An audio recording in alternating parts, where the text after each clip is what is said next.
everybody. I'm Bryan. And I'm Bryan. And this is Bryan versus Bryan, episode 76. Scream. That was like the intro to Scream. Yeah. It comes up and then or stab. You choose your metaverse, whatever. Yeah. Welcome, Scream 2022. I'm still getting used to saying movies 2022. Yeah. I'm not quite used to this new year. But the Scream, don't you call it a reboot. Don't you call it a sequel. What they call it, this is a re-quel, baby. Yeah, re-quel. Getting our re-quel on, baby. There are certain rules one must abide by to survive the re-quel. All right? And we're about to go over them. And we, of course, are the legacy characters. We welcome the new cast, our viewers. Let's go down this rabbit hole, baby. So, came out this year. Who the heck's this directed by? Is it anybody? I can imagine it's Matt Olfin and Tyler Gillett. They directed a movie. Was it 2 years ago? I think it was 2 years ago. Called Ready or Not, which was a kind of a fun house invasion movie. It's kind of like a comedy horror. It was pretty good. I remember liking it. But that's the only thing I know that they've done. Nice. Written by James Vanderbilt and Guy Busick. I've seen that name, James Vanderbilt, a lot. I wish it was James Vanderbeek. Yeah, I know that guy writes a lot of shit. So I've seen that name. And I always think it's Vanderbeek, but I'm like, wait, it's Vanderbilt. Yeah, I had a pretty good box office. You see that? I didn't. I saw that. The only thing I saw is I think that it dethroned Spider-Man. That's the first. Yeah. Yeah. Which, Spider-Man's been out since November, or sorry, mid-December. So, but still, they weren't expecting a horror movie rated R to come out with this. It's a 30.6. That's pretty good, man. Good. I mean, more than the Matrix, right? Didn't the Matrix only get like 20 or something? It's more than a lot of shit lately. Yeah. It's hard. A lot of these movies aren't even getting the mid-20s. It's crazy. With box offices before this, like fucking 120 million fucking weekend. Yeah. Nuts, dude. Let's see here. Okay, yeah. Well, it starts off classic in the house with getting a call. I thought it was kind of interesting the way it was like, is this my mom's friend this time? From AA? Yeah. Yes, I'm your mom's friend. She talks about you all the time. She says you like movies. Yeah. Horror movies in particular.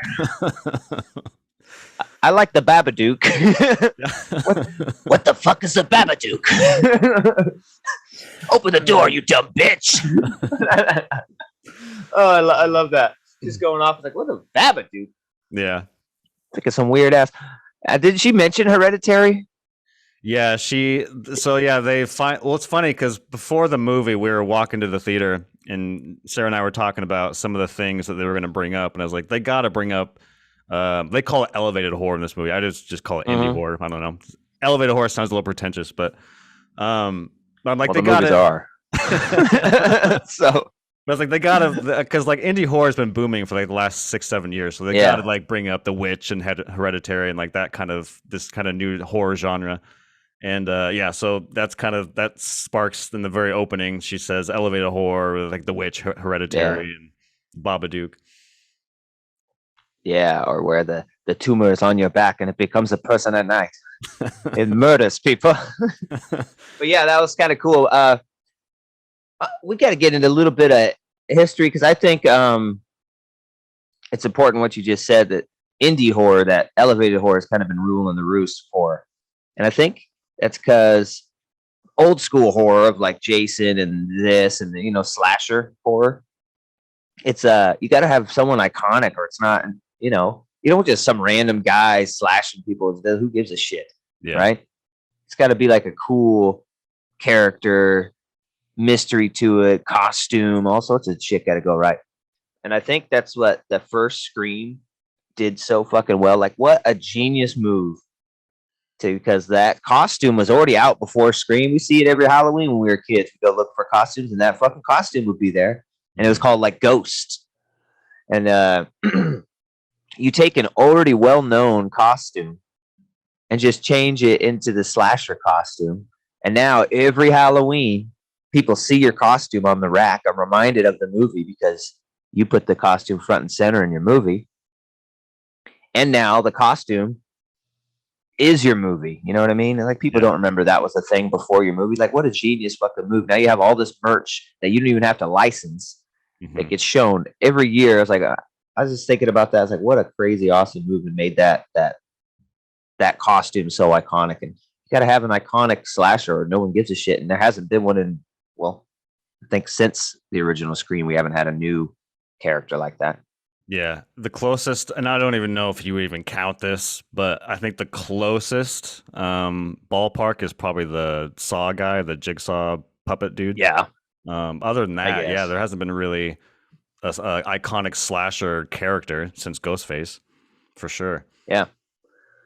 So then she's talking, and it's weird because it sounds like it's a guy's voice, right? And then it's a normal slowly transitions into the come on, the modulated kind of voice. By the time it gets there, it's so cool. And it's like I love all the tropes they do. It's like she's looking at the landline. She's like, what the fuck is this stupid shit? She's on her cell phone. Yeah, I was kind of thinking that too. I was like, when they started, I was like, is he going to call her cell phone? Because nobody has a fucking landline.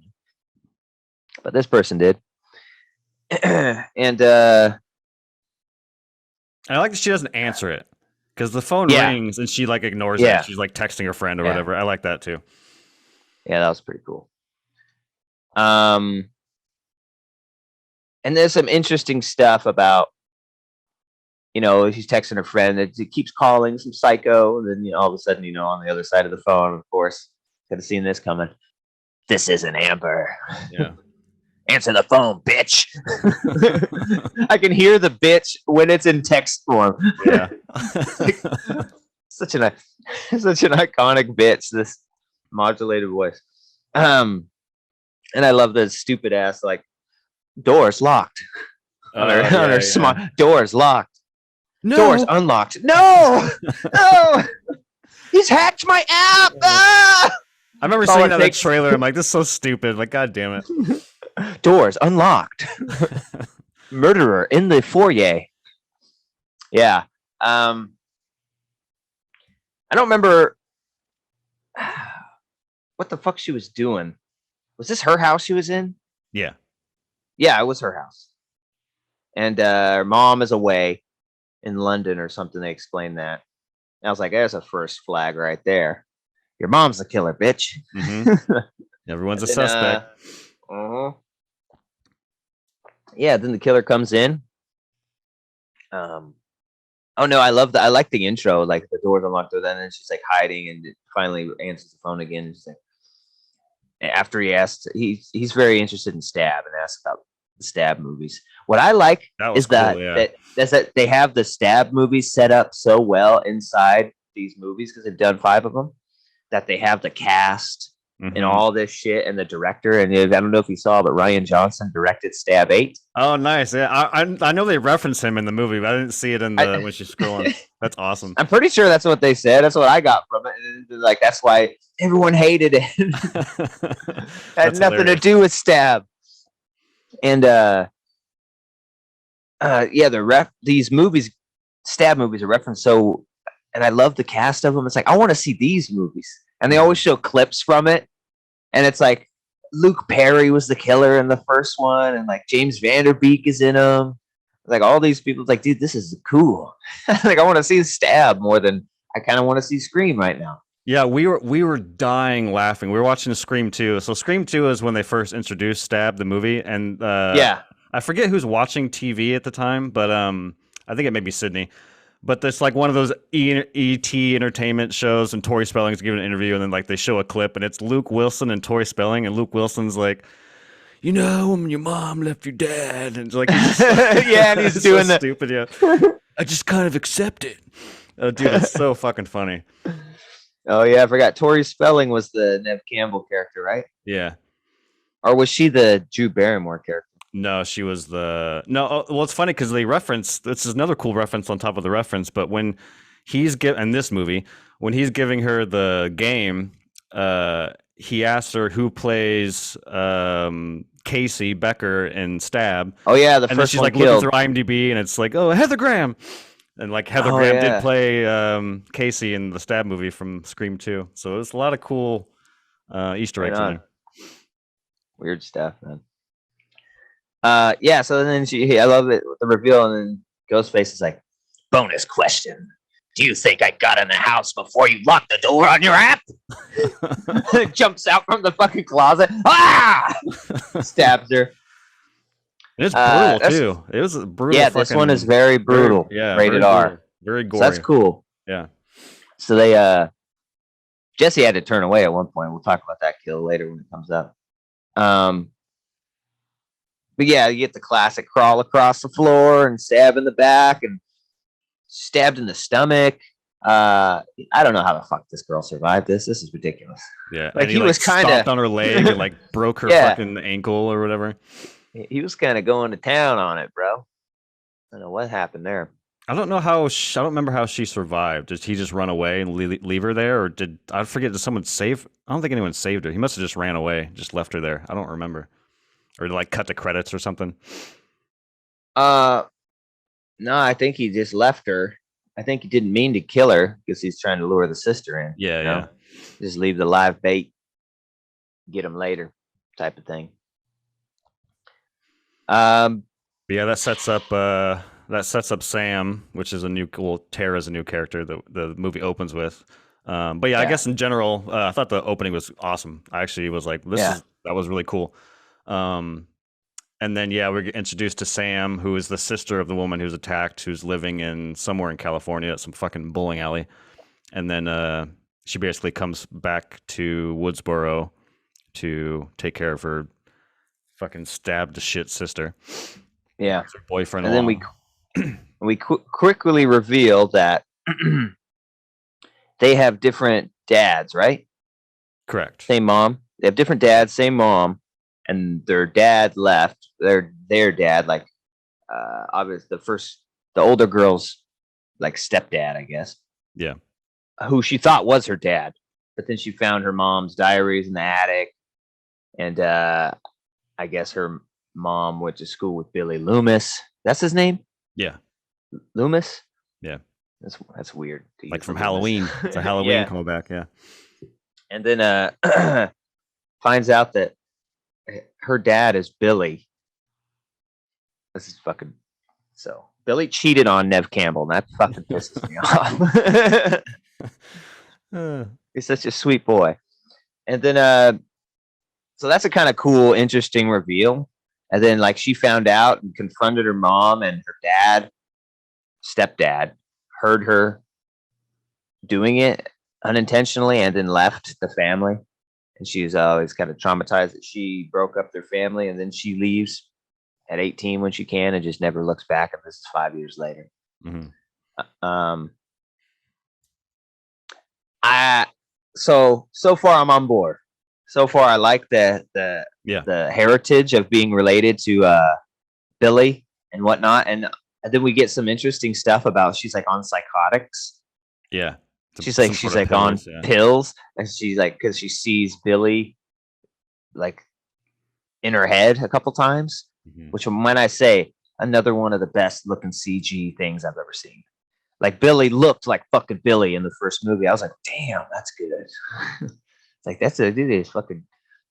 Has this guy not aged, or they CG'd it? Did they? I thought it was just him. I was like, maybe he's has like the Paul Rudd gene or something, but that's got to be CG. Yeah? That's fucking 25 years ago. Like a shit ton of makeup. I don't know. If it is digital, it looked like he was just him. I didn't know. It kind of looked digital to me, but very good. I was like, damn, that's good. Yeah. I don't know. I have to look that up.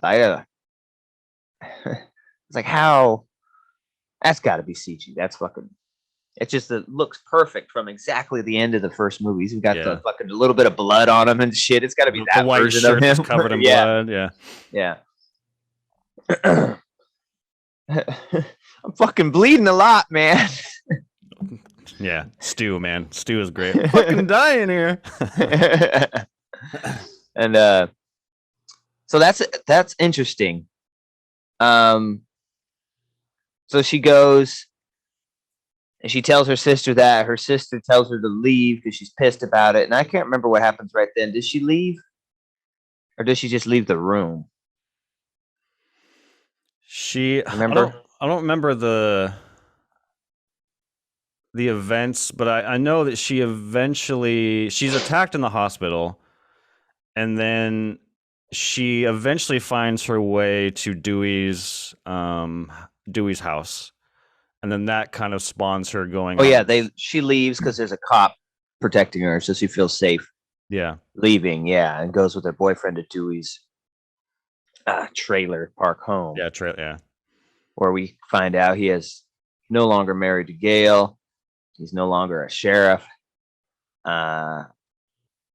alcoholic. Yeah. Yeah. I thought Arquette did a pretty good job. He was great. Yeah, I liked him a lot. I mean, from what I remember, he's not a very good actor in most things. So this is pretty good. Yeah, and he watches Gail every morning. Hurry up, my favorite show's on. And then yeah, he sits him down and he becomes that one guy. The fuck was his name? Oh, Randy. He comes the Randy. Mhm. Yeah. There's certain rules. First of all, always suspect the love interest. Mhm. The boyfriend. Just- Yeah. How long have you known? Yeah. 6 months. Huh. Does he ever express any interest in the Stab movies or Woodsboro, the town itself? Does he know your father's Billy? So good. Yeah. And then it's pretty funny. It's like, we need your help. And then it kind of closes in on his eyes, like, oh yeah, it's about to be the team up. And then he just kind of slams the door on him. You gotta go. That was pretty good. And then of course he has a change of heart. Yeah. He calls Sydney. And, he gets oh yeah, Sydney calls Sydney, lets her know. Mm-hmm. That was pretty cool.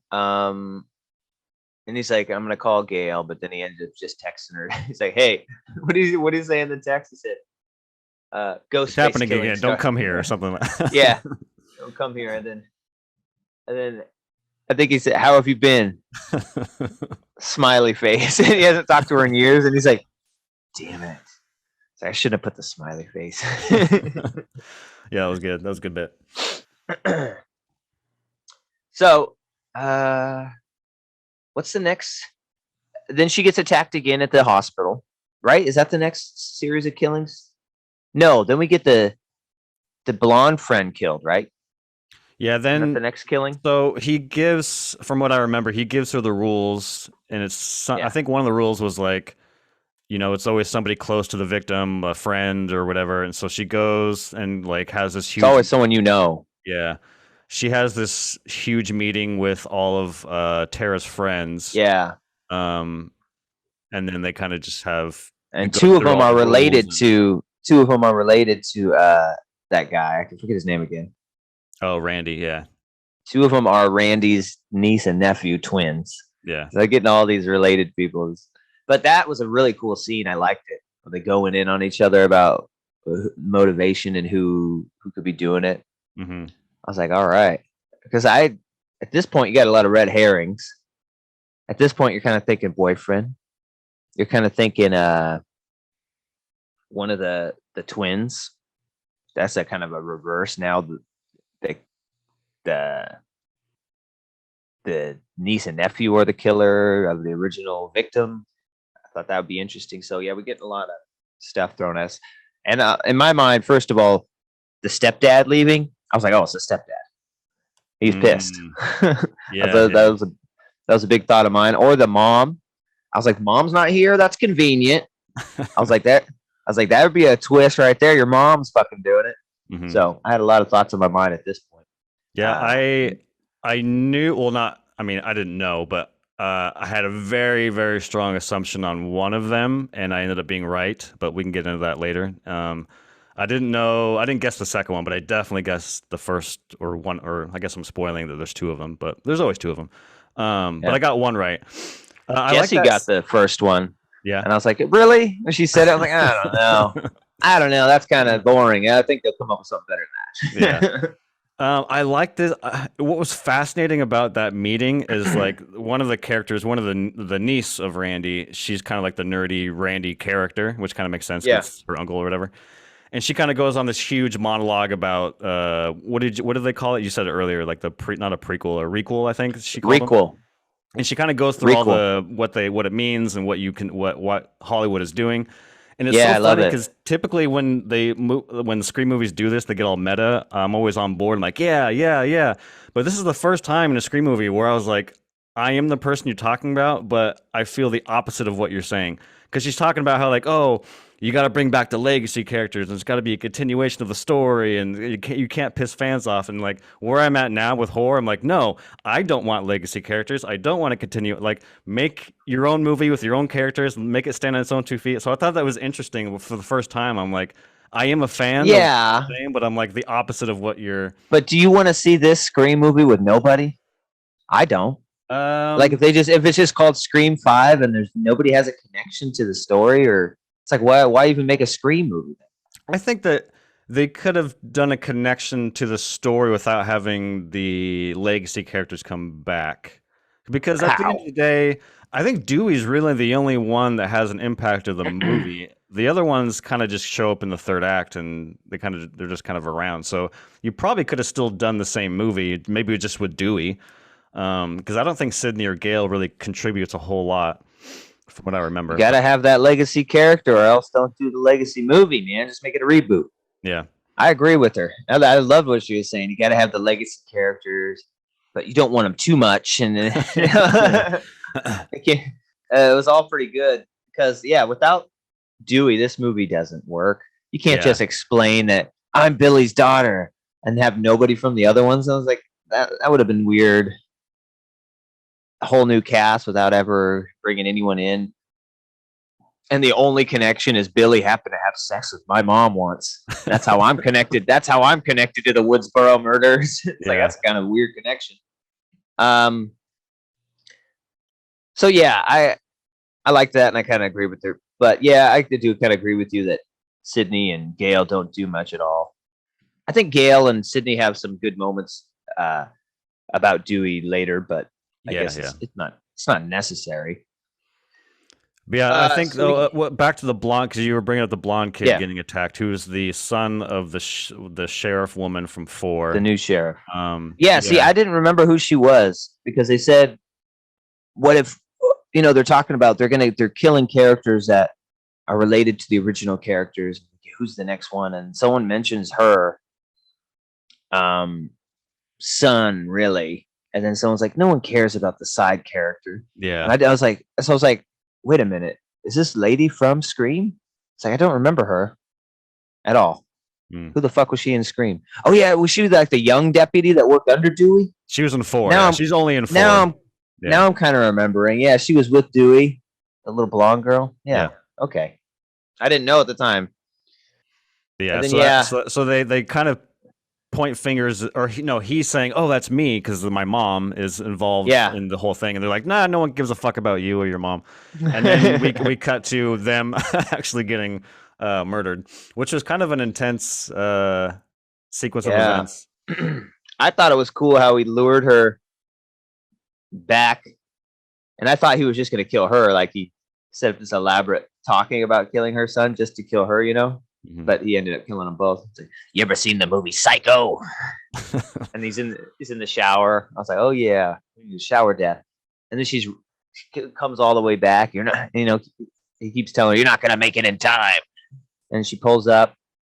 And it's cool. She's running to the front door, and he just kind of steps out from the banister. And gets her. Stabs her in broad daylight on the fucking porch. You have a terrible neighborhood. I thought that was really cool. Care. I did not see that coming. Like, my mind as it was happening, I was like, oh, she's going to rush in and be all frantic, and then he's going to be like, what? He's like drying his hair or whatever. Yeah.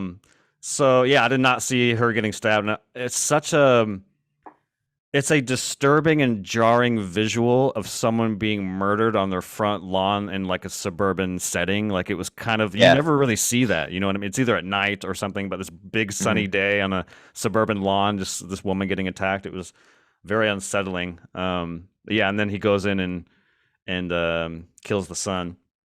Yeah, and that was the one where Jesse had to turn away. Where he Oh yeah, it kinda goes through just his cheek. no, Oh yeah, it was through his neck. He slowly pushes it into his neck, and it goes in yeah. here, and it kind of exits out the side of the neck, and so you see it kind of flaying through. Hmm. Yeah, that was pretty That brutal. was gnarly. Yeah.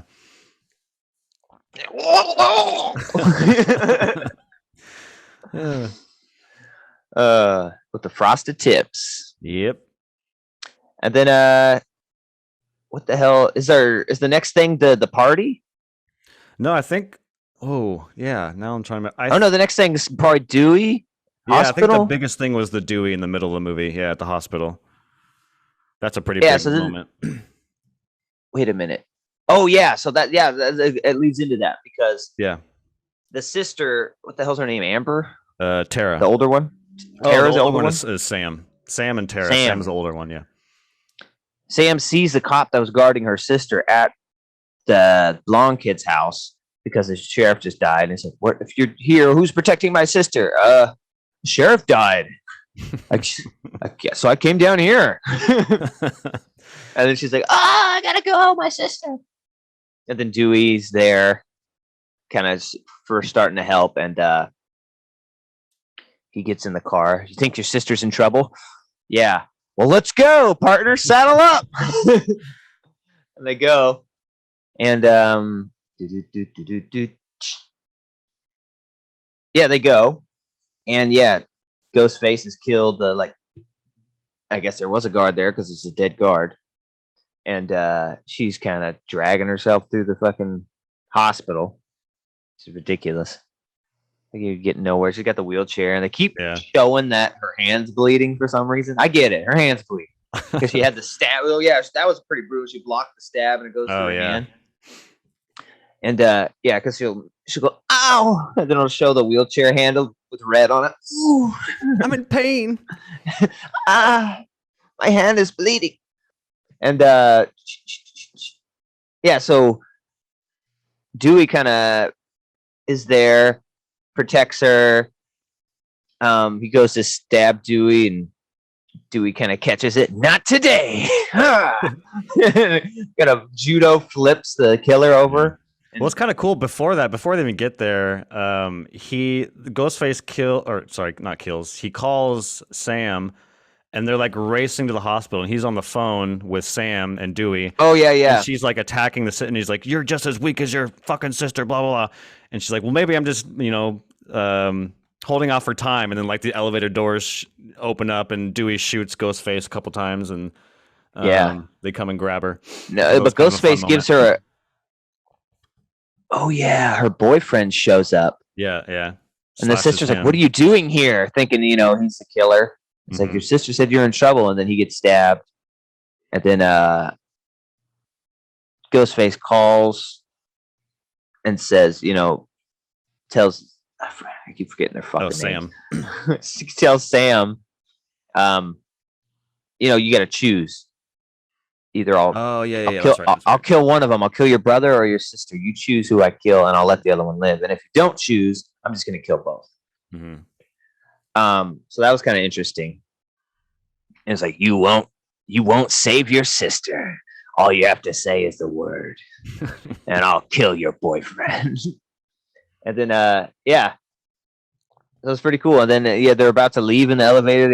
After he shoots Ghostface, and Dewey kind of stops the elevator. Hold on, you guys go. I gotta end this. And he's like, you gotta shoot him in the head. They always live if you don't shoot him in the head. Yeah. And so he goes over there to shoot him in the head. And I can't remember how it happened. What, he just springs up and I think he gets a phone call or something. Something distracts him to where he doesn't shoot. Oh yeah, it's from Gail. Yeah. Right? He gets a phone call from Gail, and then And then Ghostface stands up and stabs him. And like, yes, today. That was good. Yeah. Like really bad in the stomach and like lifting it. And then had 2 knives, right? And then like one in the does back. one in the back. Yeah. Does the old skewer skabob. Kind of like using his leverage to pull the stomach one up. Yeah. Like, oh yeah. man. Yeah, and so kind of a brutal death. And that was pretty sad because fucking Dewey's made it through all these goddamn movies. Yeah. He's like, what does he say? I've been stabbed 18 times. It's almost like a running gag every time he comes back from one of these. He's always like 2 limps and his arms all fucked up. Yeah, he's always getting stabbed in the back. He's like, oh, Sydney. Yeah, so he finally gets killed. And that was a pretty sad part. Yeah. Jesse was welling up. I was like, oh. No, yeah, Gail's calling. You cut to the insert shot of the phone with Gail. It's like, oh. Yeah. Yeah, this leads to the party because they left the hospital in a hurry that they didn't grab Tara's inhaler. And so she has an extra inhaler at her friend Amber's house. So they go to Amber's house, and then Amber's throwing this massive party, which is a little weird. But so yeah, then we kind of just stay there for a while at this huge party. Yeah, what was the meaning of the party? Oh, it was a funeral. What do they call that? The after funeral thing. Dang it. The after funeral get together. I forget what it's called. But they're doing that for the blonde kid. It's like a kegger.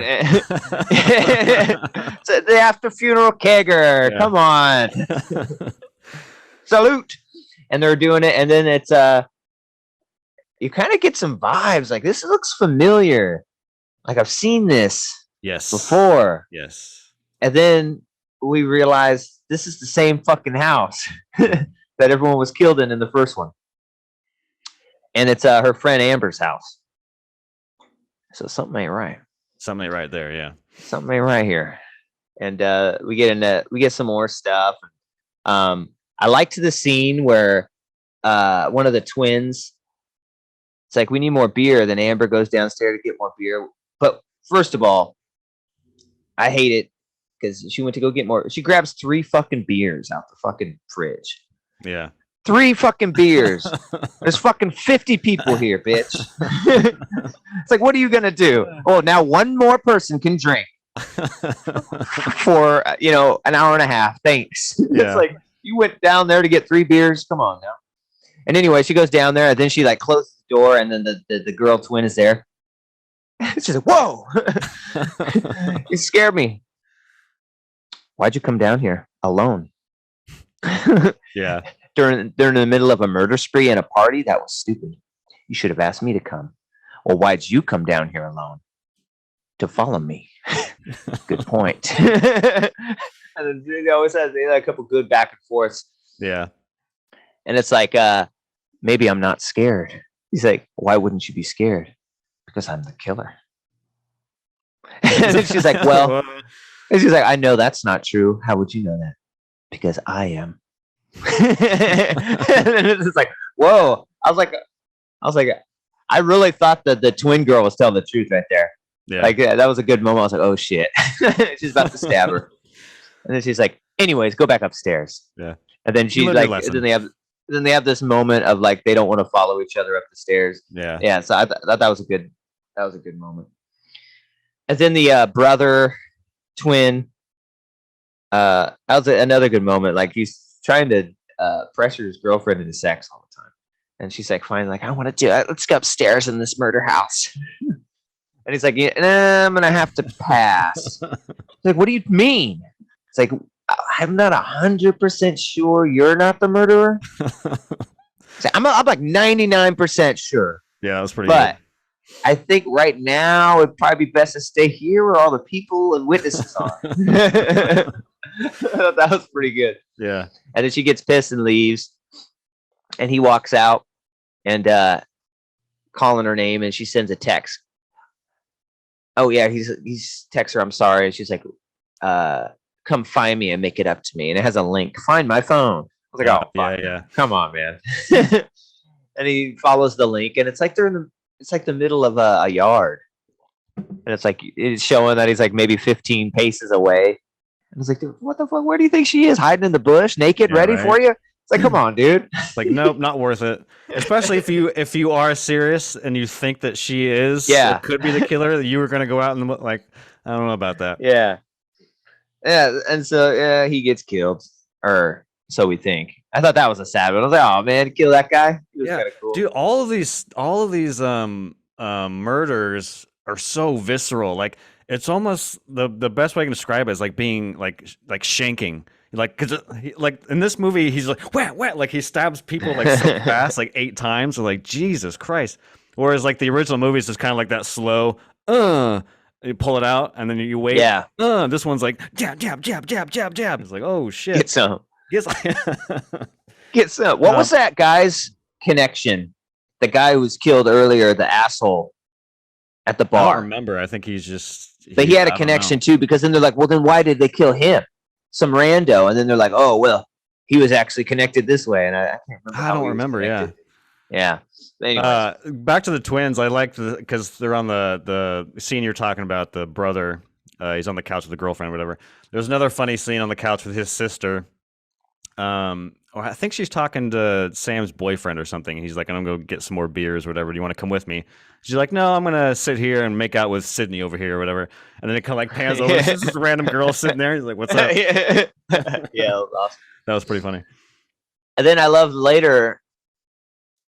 Oh, the girl comes back, and then the twin sister's like, where's my brother? I don't know. He went looking for you. She's like, I don't know. She's like, and then she's obviously just, like accusing her of being the killer. Mm-hmm. That was a pretty good moment.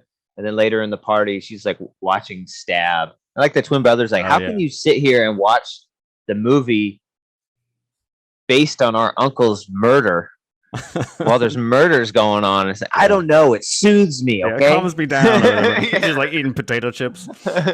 Yeah. Then it gets to his part of the movie where he's gonna die, the uncle, and he's like watching. I can't remember what's happening in the movie. He's watching like a security cam or something, and he's like, turn around. Or is he watching an actual horror movie?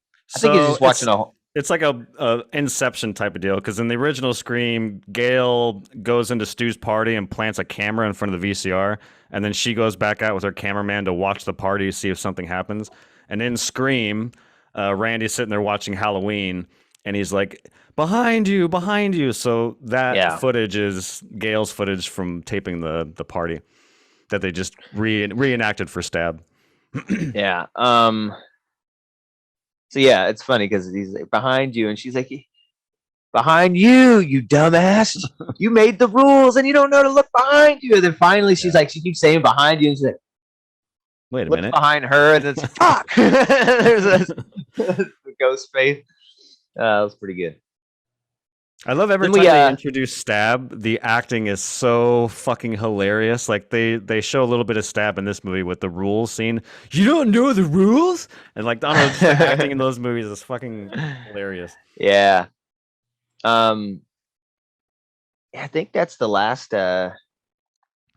big kill we get before the reveals, right? Yeah, she actually doesn't die. I don't know how.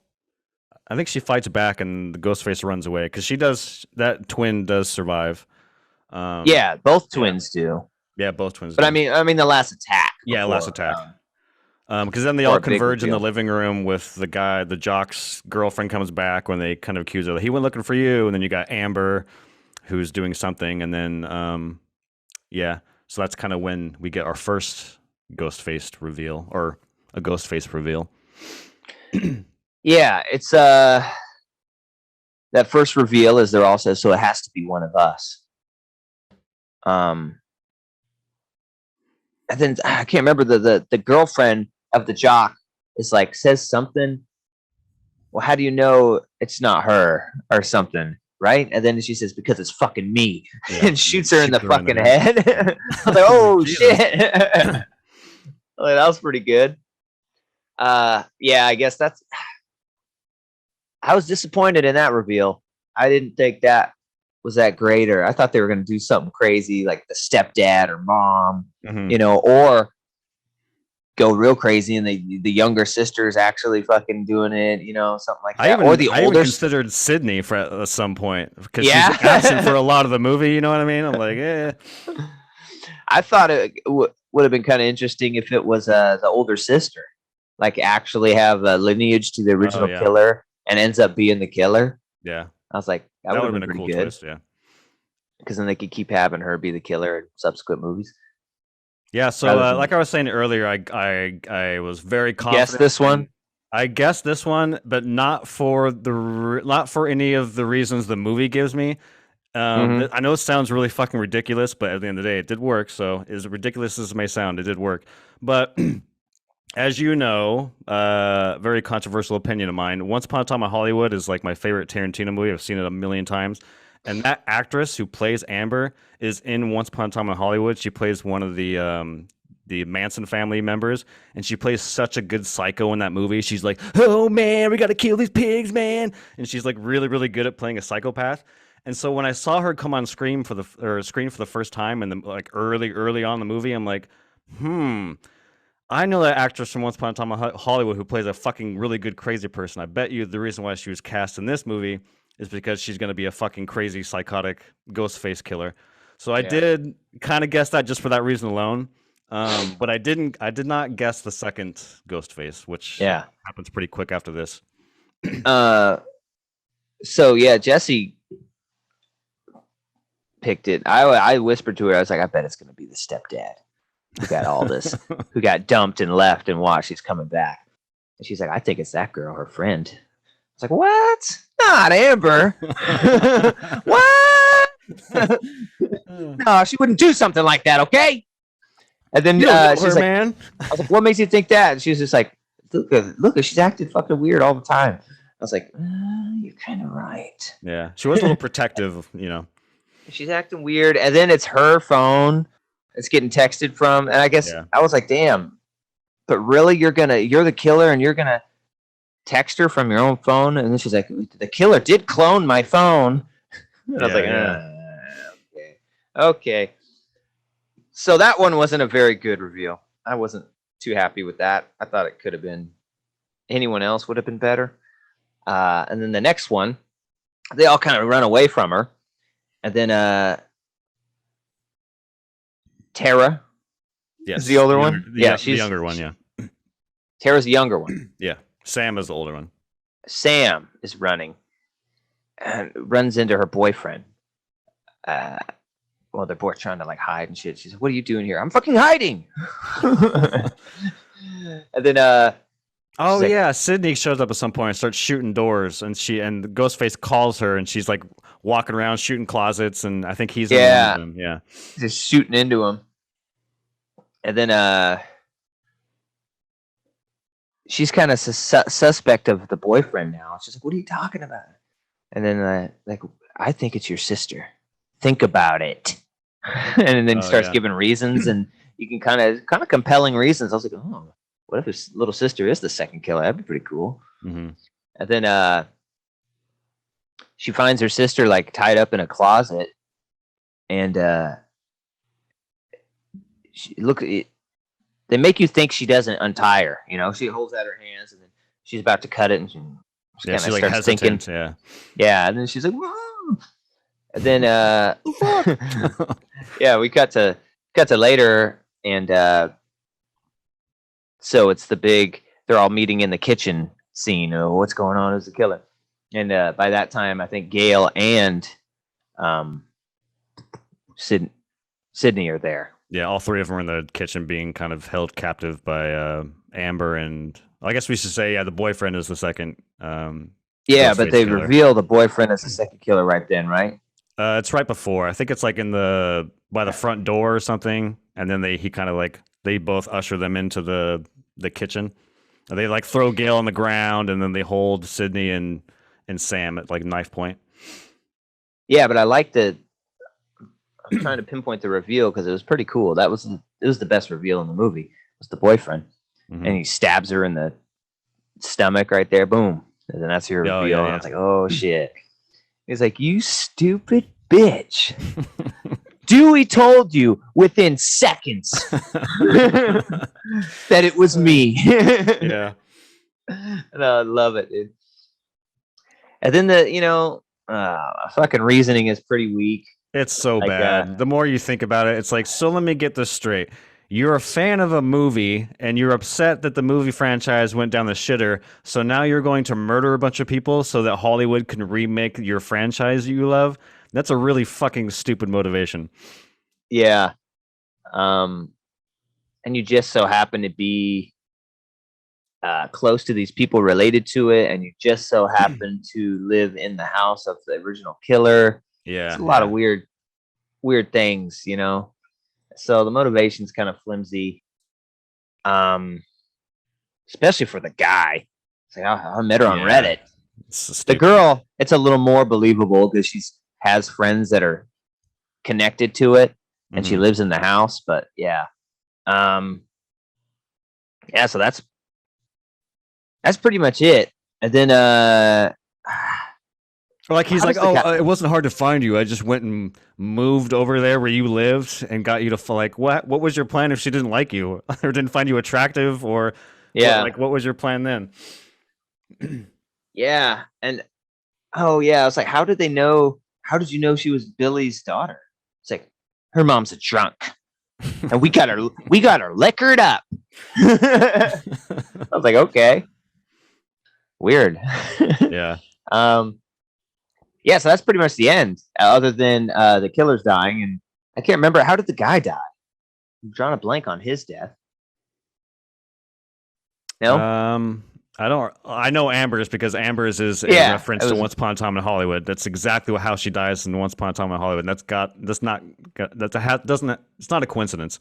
But I don't remember how he died. I mean, he definitely got shot in the fucking head at some point, because they always do he comes back for one last scare. You got to shoot him in the head. But remember, she kills him. She stabs the shit out of him. Oh yeah. I remember being disturbed by this. Stabs the shit out of him and then grabs the gun and shoots him a couple times afterwards. Yeah. And it's like, she's stabbing the shit out of him. And then she stops and he's like, but what about my ending? He's trying to make a good ending. And then his ending was better than the ending. His ending was, she's like, you did all this just to make me the hero of your sick movie? He's like, no, you're the villain. You're the legacy killer who's related to the original. And I was like, that's a better ending. Yeah. Like, she's the killer and the killer's daughter. Yeah, that's a better ending. Let's have your ending. But then she's like, no, here's your ending. And she slits his fucking throat. Yeah. He's like, damn. And then fucking shoots him. And I was like, I remember thinking, yo, when the cops get here, this is going to be hard to say this is self-defense. You ever seen those self-defense cases, like true crime, where it's like they'll get somebody for murder even if it's self-defense. It's like, well, you didn't need to stab him 20 times because you're just. And she's like, you stabbed him 20 times, slit his throat, and shot him 4 times. Yeah. It's like, this is gonna be hard to prove with self-defense. Like, I think you might get a couple charges from this. Okay. She went all Billy Loomis on him. Yeah. Like, I don't know about this. I was like, dude. My whole thought process while watching it, I was like, dude, she's going to jail. She ain't getting away with this. And then, then the girl they acknowledge that they're going to murder people. I think even Gail and Sydney were like, so you're saying you want to go murder people? Like, yep. You want me to help you track down and murder this person? Yeah. Yeah. Wouldn't be the first time.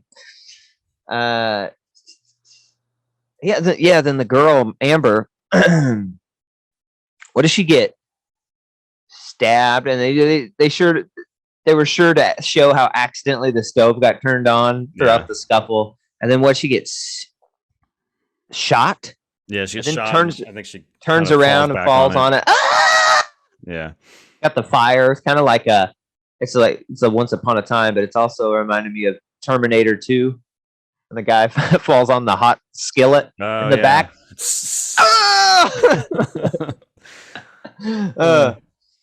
You'll close your boots and your motorcycle. And then, then she has of course, the crazy the death roll that they always have later when they think it's over. And she comes around the corner all burnt. Oh yeah, face is all fucked up. Yeah, and that's it, man. That's the movie. Mm-hmm. Immediately, I liked a lot about it. There's certain things I kind of liked it all the way up to the reveals when I was kind of a little disappointed in the motivations and who they picked to be the killers. But up until that, I was pretty engaged, and it was pretty gruesome. And it's not bad. It's not like terrible. So I'm glad it got made. I don't know if I'm glad it got made. I'm glad it's not terrible. Yeah. Because Scream's never really had a bad one. I think they're all pretty solid. Yeah, I would argue that this franchise doesn't have a bad film. That's my argument. There's some. Yeah. I think that 3. Well, I should say 1 and 2. In my mind, personally, I think those 2 are like classic horror films. I mean, you could probably make the case for just 1, but I would make the case for 1 and 2. 3, I would not consider a bad movie. I think it's well made and well acted. I do think that movie is fairly uninteresting and kind of boring. Especially like watching them back to back this weekend. 3 is definitely not nearly as strong as 1 and 2, but I wouldn't consider it a bad movie. And then 4, I haven't seen in 10 years. So, but I remember it not being very memorable, but entertaining. It's kind of one of those like, yeah, it was fun, but you kind of forget about it.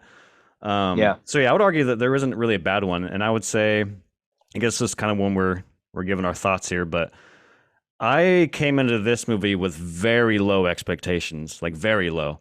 I remember hearing rambles about this movie happening, but I feel like these rumors have been happening for the last 10 years. So I just kind of like, yeah, whatever.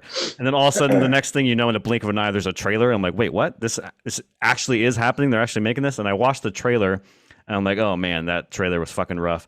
And the thing that was kind of the nail in the coffin for me in terms of my excitement was in the trailer. It's like, this January. And I'm like, motherfucker.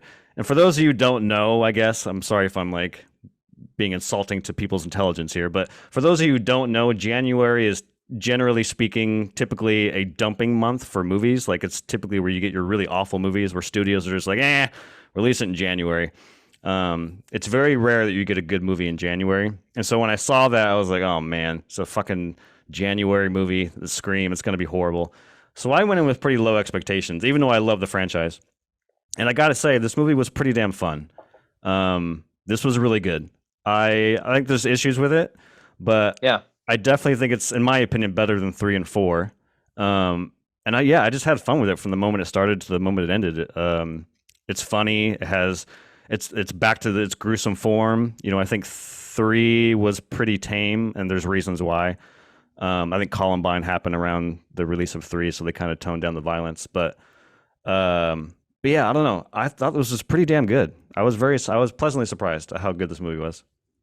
Yeah, I thought the new cast was pretty good. Yeah. Speaking of that blonde kid I've seen in so many things. Always playing a fucking teenager. Like, this kid's been playing a teenager for 20 years too. I was like, damn, dude, always. 13 Reasons Why, Goosebumps. Yeah. Yeah.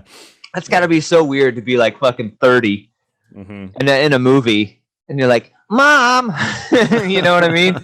Like, oh, poor bastard. Mom's coming home with sushi. I better get the plates and the bowls. Pizza rolls. Yeah, little weirdo. Gets the little plates out. Oh, chopsticks. So we could be authentic. All right. And then he goes in the cupboard. Ooh, Kiko Man and Sriracha. Yeah. Fucking disgusting, man. Kiko Man. Jesse loves that soy sauce, and it's fucking gross white people soy sauce. And they put that out on the table in the movie, and I was like, oh, Kiko Man. And she's just like laughing. Like, seriously, guys, if you eat Kiko Man soy sauce, go try a real soy sauce. Do yourself a favor. Throw that shit away. It's garbage. All right? It's garbage. Anyway, that's my rant on Kiko Man. Yeah, this movie was fucking fun, dude. It was like I look at the IGN thing, because it was spoiler free before I went in. So it's like sometimes I'll check out a spoiler free review and I'll just kind of glance through it. If it's something I'm excited about, like Scream, I like Scream. So I was like, yeah, I want to know if it's good. It doesn't affect my review, but if I go in there, if I know they rated it high, I'm like, oh, I'm more excited about it. And they gave it a 9. I was like, oh shit, awesome, dude. And a lot of people were giving it really good scores. So I was like, dude, sweet, this is gonna be fun. Can't wait. And it was traveling that way for me most of the movie, like a high 8, low 9. But then the reveals were kind of lackluster. I felt like they tried to red herring you and then just give you the normal ones. Or it's like, yeah, it is the boyfriend, and and so I was like, I it could have been so much more creative with that, who the killer was. So that's where it started to not be as good. But yeah, I really liked it. Better than 3 and 4? I don't know. Maybe. Probably. Yeah. Maybe. Probably. Yeah. I could see that. Interesting to see where it might go. If they try to make new ones with these girls or what's going on. The next one's got to be one of the girls is the killer, dude. That's got to be it, right? Stops taking her meds and then she's the killer. That'd be cool. I kind of hope so, because one of my problems with the movie, and this may be just a me thing, but is I felt like the actress who played Sam was miscast. Her name is Melissa Barrera. I saw her in another movie last year called In the Heights. I thought she was really good in that movie. But this movie, I didn't believe. I don't know. I thought it was kind of a stiff performance, and which is interesting because the reason why I say I hope that she is the killer is I kind of want her to go away, because I like Tara a lot. Whoever the actress is who played Tara, I believed everything that came out of her mouth. I thought she was a really good actress. I almost wish she was the protagonist of the movie.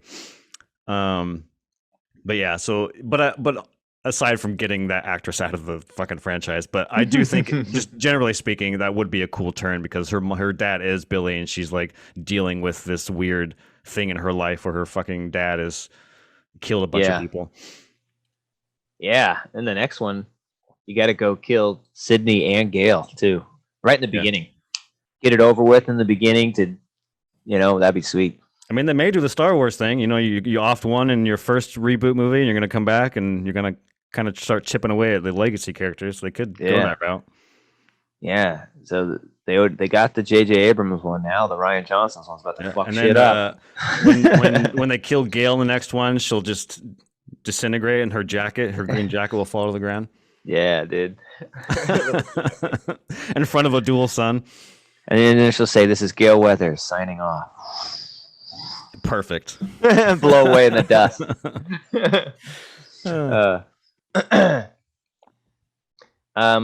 Yeah, so score. Fuck, this is a kind of. I don't know what I'm gonna score it. I didn't know. I'm struggling with it. Shit. Right off the bat, I think it's a ding.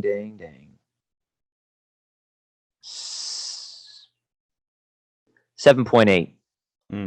You're pretty close. I think it's almost an 8 for me. It's really good, really strong. Pretty good re-quel. Re-quels can be really fun, and you get to relive something you love and not have to move on to something new. I think it's pretty cool. A lot of these are doing well, or written well, like Ghostbusters and this, and not The Matrix, obviously, but it's cool that they tried it with The Matrix. We got another Matrix. Didn't work, but it was cool they tried it. So yeah, I think 7, 8. Yeah. Yeah, I guess, like I said, you're pretty close to mine. I was going to give it a 7.5. Yeah, I think it's pretty entertaining. It surprised me. Even like just the opening scene, I'm like, oh, okay, cool. All right, that was fun. That was back to form. That was a fun opening to the movie. Yeah, and when they threw up Scream and did that thing, I was like, dude, this is sweet. All right. It was awesome. But yeah, I've already kind of said my praise. Again, I think my only issue is that keep it from like being you know, a 9 or an 8 is that I think that Melissa actress was kind of miscast. I also think that the pacing, there's like kind of some slower moments in the movie where I don't know, I feel like the Wes Craven screams, despite whether they're good or bad or in between, they all are paced very well. They're all fucking like very entertaining. Yeah. I think that this movie kind of has like a roller coaster effect to it. And yeah, I agree with you that I wasn't necessarily bummed about the reveal. Like, I wasn't mad that it was the boyfriend, and I wasn't mad that it was Amber. I was just more mad that the fucking motivation makes no sense and it's really dumb. So that was kind of a bummer. Yeah, I guess that's it. Yeah, 7.5. 7.5, 7.8. Oh yeah, no, we got it. I did see it coming. Like when it was ending, I was like 4 West. Oh yeah. 4 West. I was like, yeah, buddy, that's cool. Mm-hmm. So the 2 best requels were dedicated to the person, you know, Yeah. 4 Harold and then 4 West. That was pretty cool. I think West would be proud. That's pretty good. I think so. Yeah. Holds up to his legacy. I think he would have picked a better motivation and villain. Maybe not a better villain, but a better reason. Mm-hmm. You know, because he always had an interesting story at the end of why these people like really cool. So Yeah. he probably would have done that a little better. It was kind of funny, like rewatching Scream, the original, this weekend, because I haven't seen it in probably like 10 years, but watching it now as I'm a little older, like the weight of what Billy Loomis does to Sydney like really hit me this time. Or I've never really actually sat down and thought about it, but I'm like, damn, this guy killed this girl's mom, framed another guy for murder, and then coerces her to sleep with him. And then right after she sleeps with him, he fakes his own death by being brutally fake murdered. And then he comes back and says, I'm alive, and then tries to kill her, and then reveal that he's like, that's so psychologically fucked up. Like, I never really thought about the weight of like what Billy did. It was fucking, it's pretty awful. Yeah. All because the stepbrother. God damn it. Yeah. Yeah. All right, y'all. That's 76. Pretty good, man. Check it out. Scream. Re-quel. Like it. Pretty cool. A lot of fun. Doing well at the box office. Go support their movie theater and go check it out. Yeah, as always, please like and subscribe. Please check us out on Spotify, on Apple Music, and as always, our beautiful mugs here on the YouTube television. Yeah, so until the next piece, we say peace. Peace.